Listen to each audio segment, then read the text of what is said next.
Acá estamos, compañero. Julio Bárbaro, gracias por venir, maestro. Pablo Secchi, gracias. ¿Te cree las declaraciones juradas? Ahora, ¿cree o es todo sanata y se dibuja todo? No solo es sanata. No solo es sanata. No solo. Empezamos bien. Me parece que si uno ve cómo viven los políticos, porque el caradurismo llegó a tal punto en que a los tipos, digo, dan un salto económico. Vos lo mirás y decís, si este alquilaba como yo, ahora se compró el edificio. Digo, no hubo en la sociedad una mirada sobre eso y hubo una impunidad total. Algunos hoy toman conciencia. Ahora, la alianza entre el poder político y el poder económico empieza en el menemismo. Y esa alianza da como un enriquecimiento mutuo, el poder económico es más grande, el poder político se enriquecen los dos y se empobrece la sociedad. Y esto no se dio en el kirchnerismo, desde el juego al resto. ¿Qué hay en la Argentina? Una concentración económica con una miseria social. Yo que fui diputado en el 73, ya era otro país. Era otro país callado, corriente, era un país con una distribución económica. Hay dos pasos, la deuda la pone Martínez de O y Menem, dicen el populismo, es cierto, Menem y Kirchner son una culpa grande, pero Martínez de Oz y Cavallo son el liberalismo. Digo, acá podemos discutir la culpa, lo que no está en discusión es el fracaso, la miseria está a la vista. Y esto fue en beneficio de una dirigencia política que se enriqueció y una dirigencia económica que concentró. Ahora, desde el lugar que usted estuvo, como parlamentario, como funcionario, ¿cuánto hay de tentación real, digamos, no buscada en la posibilidad del enriquecimiento? ¿Y cuánto el funcionario busca los nichos donde hacer una diferencia al margen del salario que cobra? Es distinto. Hay una selección de los personajes en base a que sean intermediarios del poder económico. Digo, hubo un momento en que los giles que pensábamos, como es mi caso, molestábamos. Éramos como leyendo poemas en un prostíbulo. Digo, vos le hablabas de ideología en los 70, en la época de Menem, y directamente les molestaba. Ese pragmatismo hizo que te corran. Ahora volvió la discusión de ideas. Hubo años que no se discutieron. ¿Ahora cuándo fue?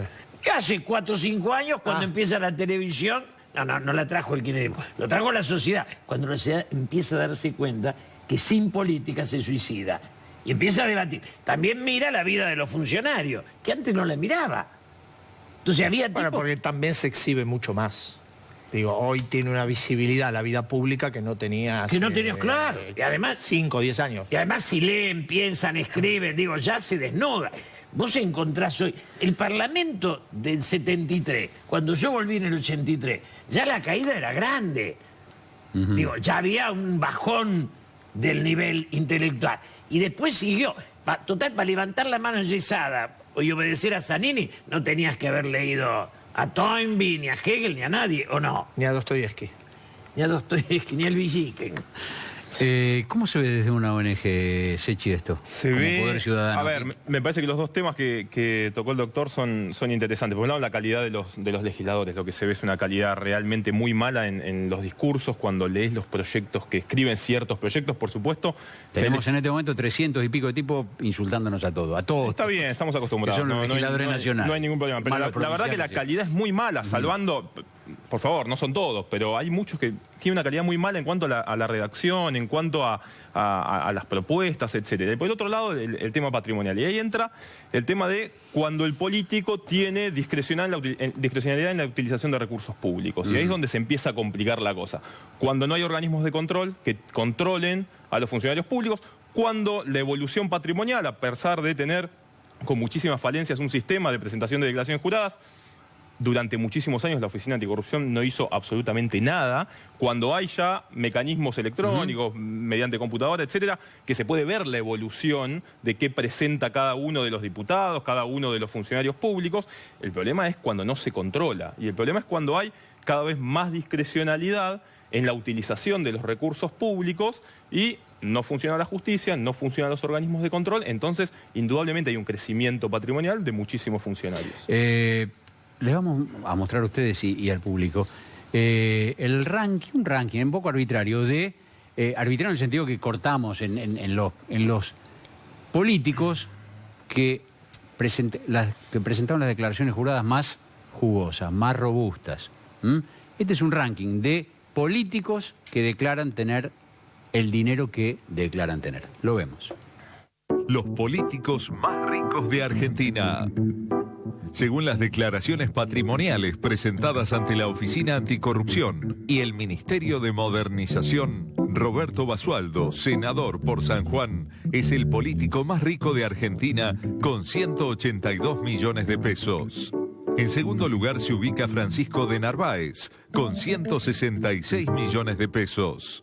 Tercero, Horacio Levín, director de la televisión pública, con 150 millones de pesos. Cuarto, Guillermo Laje, primo de Martín Lustó y representante comercial en la Embajada Argentina en Estados Unidos, con 148 millones de pesos. Quinto, José Alperovich, senador y exgobernador de Tucumán, con 139 millones de pesos. En noveno lugar se ubica el presidente Mauricio Macri, con 110 millones de pesos declarados. Cristina Kirchner está en 16º lugar, con 77 millones de pesos. De los políticos más reconocidos, la gobernadora María Eugenia Vidal es la que menos patrimonio declaró, 582 mil pesos. Ahí hay algunos que tienen más de lo que cantan, campeón, ¿no? ¿No? Bueno, es lo que decíamos antes, Sí. ¿no? De todo modo, bueno, es un indicador, yo digo, no es toda la verdad ni es todo mentira. Algo tiene que haber y está claro que son gente que viene de empresas o los que son empresarios volcados a la política, Basualdo, de Narváez, etcétera, quienes aparecen al tope de esta lista. ¿Usted conoce gente que se mete en política para hacer plata? ¿O hacer plata es una consecuencia de haberse metido en la política? En una ciudad como la nuestra, donde hubo un gran fracaso y una frustración, la política terminó siendo uno de los lugares más seguros de enriquecimiento. Y eso convocó, cuando uno toma personajes, gobernadores, se han convertido esos espacios en industrias rentables.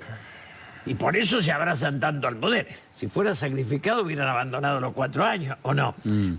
Pero me parece que la sociedad es muy fracasada y la escalera a la riqueza más conocida es la política. Y eso hace que cantidad de gente se acerque. No se acerca el que tiene una idea y un sueño. Aquel romanticismo de los 70 que llevaba a la entrega de la vida se convirtió en el pragmatismo de los 90, donde se llevaban lo que podían. Y yo he escuchado en mesas enojándome la admiración, mirá la que hizo aquel. Esto fue así. Terminó habiendo admiración al que afanaba mucho. Ahora, acá aparece después la rosadita, aparece en los bolsos de Báez, aparece en las cajas de seguridad de Florencia Kirchner, aparece el dragón, aparece en las casas en los country. También, pero antes de eso, a nadie se le ocurría que ir a vivir a Puerto Madero o a los country tenía un costo. Lo hacían impunemente, no le sacaban una foto. Era gratis. Ahora, ¿la condena social es por la exhibición obscena de estos últimos meses que se ha destapado o porque había un estado de conciencia previo? ¿Usted qué cree? A ver, me parece que tiene que ver un poco de todo. Lo importante sobre estos funcionarios que estamos mostrando es cuánto tenían cuando entraron, cuánto tenían en el medio y cuánto tienen cuando se van, si es que se van, ¿sí? Y la discusión que se puso muy de moda este año sobre los conflictos de intereses que pueden llegar a tener los funcionarios públicos. Puso de moda por los funcionarios que vienen de por los empresas CEOs. ahora. Pero entonces, ojo, porque por un lado se dice, esta gente vive de la política desde que nació hasta que muere, está de cargo en cargo, pero si vienen del sector privado, ojo, porque puede haber conflicto de intereses. Para eso están las reglas de juego. Para eso están las declaraciones juradas que ustedes están mostrando, que hace 2 años atrás, las declaraciones juradas perdieron muchísima información. Nosotros pedimos la inconstitucionalidad de esta reforma. ¿Año 2000? ¿Cuándo se hizo la reforma? Año 2013. ¿Cuándo se hizo la reforma ¿De las declaraciones juradas? Sí. En el año 2013. 2013. Que a partir de ahí, vos vas a la declaración jurada, es una declaración jurada muy parecida a la que se presenta en la FIP, conocés montos más generales, no tan identificados los bienes, y lo peor de todo, no conocés los bienes de los familiares, del esposo, de la esposa, de los hijos, etcétera, etcétera. Con lo cual, hubo una debilidad en el control que pueden tener los ciudadanos sobre los patrimonios de los funcionarios. Ahora, ustedes conocen, y ustedes que están en el tema, ¿hay ejemplos donde ese control o esa obligación sea sustancialmente distinta? Digo, países donde... Sí, por supuesto. Hay países en los cuales hay un control mucho más exhaustivo, los que les decía antes. Se carga todo en una computadora y con un gráfico sale a ver cómo le evolucionó a este funcionario. Este funcionario que le subió el patrimonio. ¿En qué país? Tiene una empresa en Estados Unidos. Se investiga a fondo sobre el patrimonio de los funcionarios en muchísimos países del primer mundo. Ahora, ¿cómo evoluciona el patrimonio y por qué? Si sos diputado de la Nación y ganás 70.000, 80.000 pesos y vos tenés un crecimiento exponencial en millones, no hay forma de explicarlo. Es un enriquecimiento ilícito. Es enriquecimiento ilícito. Es que, como en alguna época se decía, se pagan las leyes. Ahora, cuando estas cosas en otras sociedades se castigan, no digo se castiguen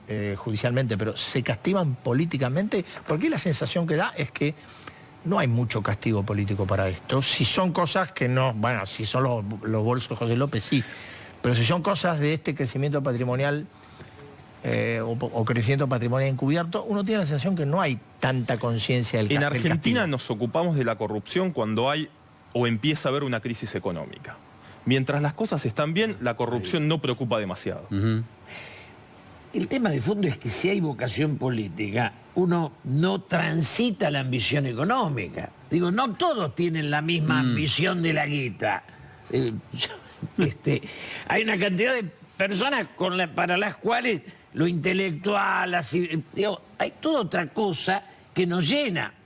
Digo, nosotros nos criamos en una sociedad donde el rico no era el triunfador. El triunfador era el intelectual, el pensador, el coherente.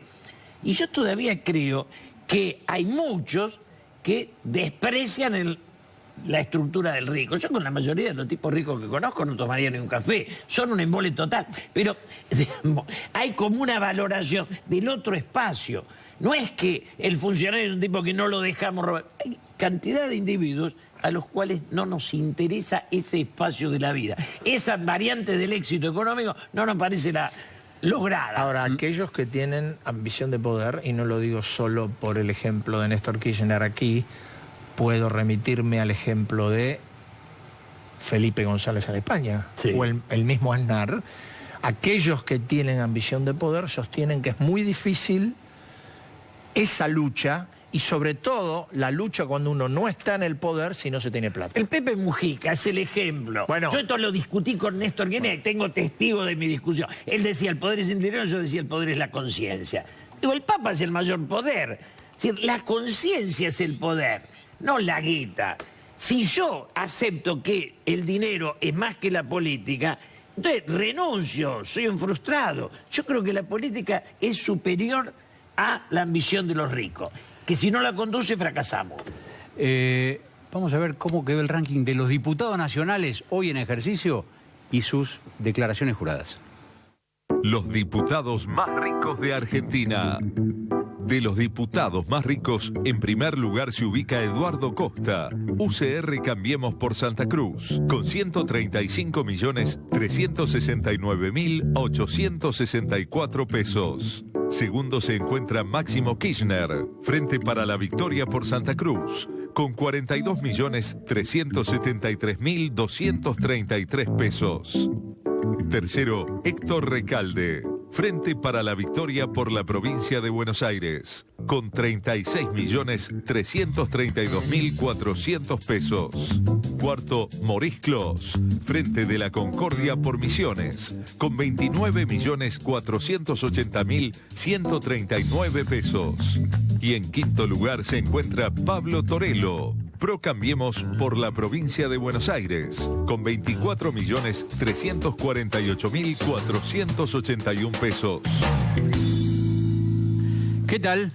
Costa, que es un empresario de Santa Cruz, Sí, señor. radical. Bueno, Sí.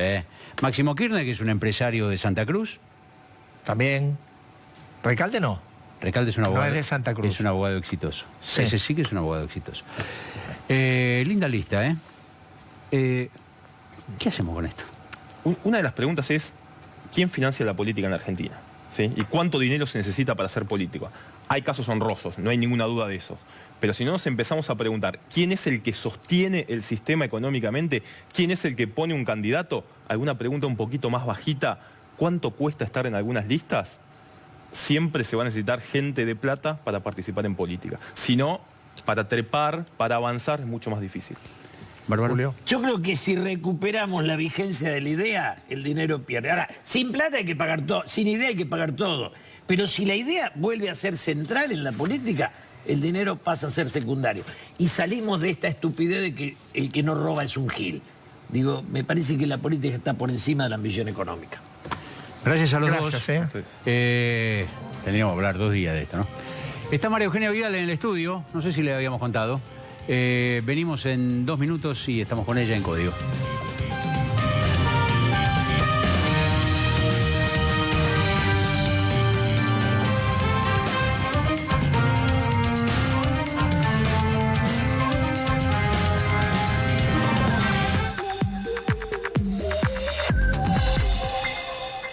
¿Buscas un hotel